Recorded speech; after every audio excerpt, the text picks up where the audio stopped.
Tu rêves de liberté, de pouvoir gérer ton business depuis n'importe où et Amazon FBA semble être la solution parfaite. Trouver un produit gagnant, le faire fabriquer, l'envoyer dans les entrepôts d'Amazon et voir les ventes s'envoler. Ça paraît simple, non? C'est ce que pensait Laura. Comme beaucoup de nouveaux vendeurs, elle s'est lancée avec enthousiasme. Persuadée d'avoir trouvé une opportunité en or, elle a investi ses économies, suivi les étapes et tout semblait parfait. Mais en quelques semaines seulement, son rêve s'est transformé en cauchemar. Que s'est-il passé? Quelle erreur a-t-elle commise? Et surtout, comment a-t-elle réussi à rebondir après cet échec qui aurait pu tout arrêter? Son histoire est une leçon pour quiconque veut se lancer sur Amazon. Reste bien jusqu'à la fin car ce que tu vas apprendre aujourd'hui pourrait t'éviter des milliers de dollars de pertes. Tout de suite, c'est parti.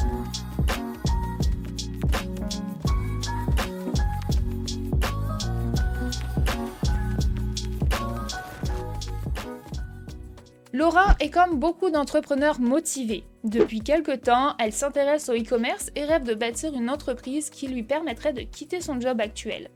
Amazon FBA semble être la solution parfaite. Un business automatisé, des ventes 24 heures sur 24, 7 jours sur 7, une gestion logistique simplifiée par Amazon.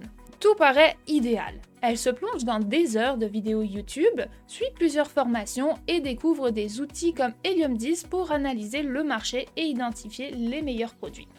Après des semaines de recherche, elle finit par repérer un set d'accessoires de yoga qui coche toutes les cases. Forte demande, peu de concurrence, bonne marge potentielle. Elle imagine déjà son produit trônant en première page des résultats Amazon. Avec des centaines de commandes chaque jour, c'est une opportunité en or. Fébrile mais confiante, elle contacte un fournisseur bien noté sur Alibaba. Ce dernier lui propose un tarif intéressant et lui envoie des photos impeccables du produit. Il lui assure que son usine produit également des grandes marques et qu'elle n'a rien à craindre sur la qualité. Rassurée par ces échanges et par les avis qu'elle lit sur la plateforme, elle décide d'aller vite et de passer directement commande sans prendre le temps de demander un échantillon. Elle envoie 5 000 $ pour 1000 unités et tout est expédié directement dans les entrepôts Amazon FBA. Elle ne voit jamais son produit avant qu'il ne soit en vente. Personnellement, je ne vous recommande pas de commencer un nouveau produit en tant que nouveau vendeur, avec 1000 unités, sans avoir testé le marché auparavant. Il vaut mieux partir avec des quantités légèrement moindres et augmenter progressivement en fonction de la demande. Les premières ventes arrivent et Laura est aux anges. Elle regarde chaque commande partir avec excitation, surveille ses chiffres de vente qui commencent à grimper et se félicite d'avoir pris cette décision audacieuse. Tout semble aller pour le mieux, les stocks diminuent lentement mais sûrement et elle commence à penser à sa prochaine commande. Mais ce qu'elle ne sait pas encore, c'est que derrière cette apparente réussite se cache un problème de taille, les premiers avis clients. Tiens, une petite pause rapide, j'ai une mission pour toi. Imagine que tu es sur le point de lancer ton tout premier produit, Amazon. Quel est le truc qui te fait le plus hésiter? Le choix du produit, le budget, la peur des mauvaises surprises? Écris-le-moi en commentaire et pendant que tu y es, challenge-toi. Abonne-toi et active la cloche pour voir si mes prochains conseils vont t'aider à franchir le pas. Allez, on continue. Les premières ventes arrivent et très vite, les problèmes explosent. Au début, Laura ne se doute pas de grand-chose. Elle voit les commandes s'accumuler et pense que tout se déroule comme prévu. Mais, en l'espace de quelques jours, elle commence à remarquer des retours inhabituels. Elle reçoit plusieurs messages de clients mécontents. Certains affirment que le produit est défectueux dès la réception, d'autres parlent d'une odeur chimique insupportable, et pire encore, il y en a même qui envoient des photos montrant des articles cassés ou mal finis. Et c'est là qu'elle réalise l'ampleur du problème. Les avis négatifs commencent à s'empiler. Sa note globale chute en dessous de 3 étoiles, ce qui impacte immédiatement son taux de conversion. Elle sait que sur Amazon, un produit mal noté est un produit condamné. Prise de panique, elle tente de contacter Amazon Seller Support pour voir s'il y a une solution. Mais la réponse est brutale. Amazon ne retire pas les avis négatifs liés à des problèmes de qualité. Elle comprend alors que la situation est bien plus grave qu'elle ne l'imaginait.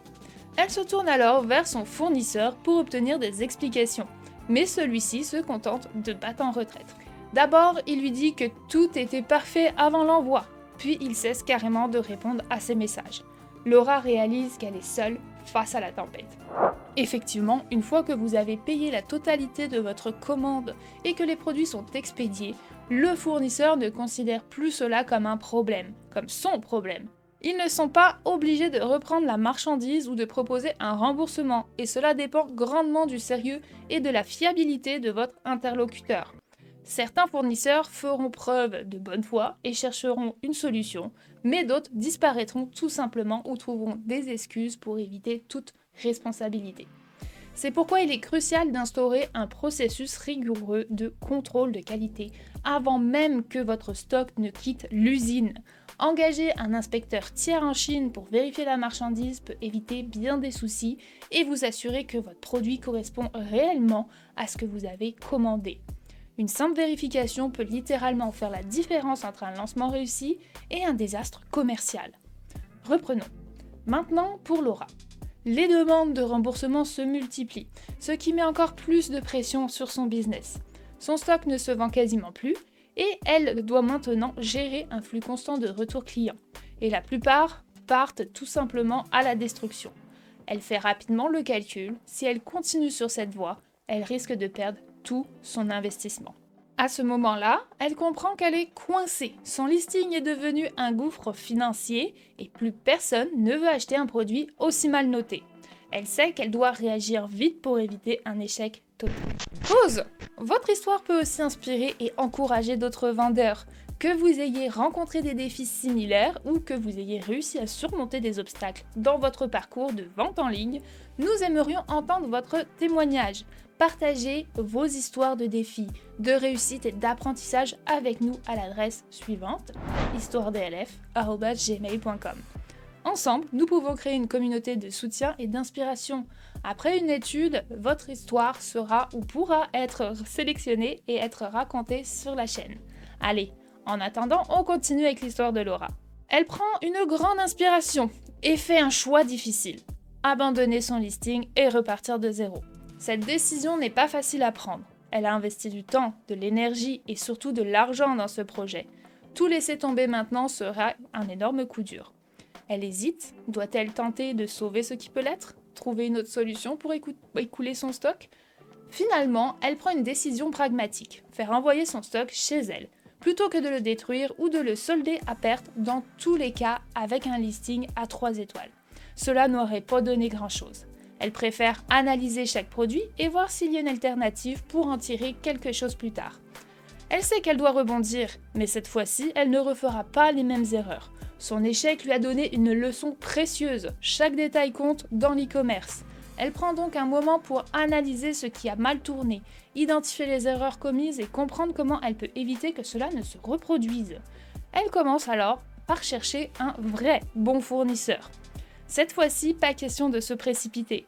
Elle contacte plusieurs entreprises, demande des échantillons et teste tout elle-même dans les moindres détails. Qualité des matériaux, solidité des finitions, etc. Elle réalise aussi qu'un bon fournisseur ne se limite pas à fournir un bon produit, mais doit aussi être réactif, communicatif et capable d'assurer un suivi rigoureux. Elle décide également d'engager un agent qualité en Chine pour s'assurer que cette fois-ci, tout est conforme avant l'expédition. Cela représente un coût supplémentaire, oui, mais elle comprend maintenant que la qualité et la fiabilité n'ont pas de prix.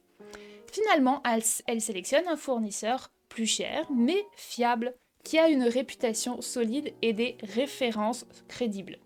Ensuite, elle repense entièrement son branding, elle comprend que pour vendre sur Amazon, il ne suffit pas d'avoir un produit, il faut se démarquer et proposer une expérience client supérieure.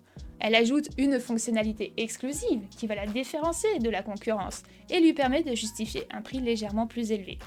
Enfin, elle fait appel à un photographe professionnel pour réaliser des images de haute qualité qui captent l'attention et renforcent la crédibilité de son produit. Sa nouvelle fiche produit devient beaucoup plus attrayante et convaincante. Finalement, elle repart à zéro sur Amazon avec un nouveau produit, nouveau listing. Et cette fois-ci, elle ne laisse rien au hasard.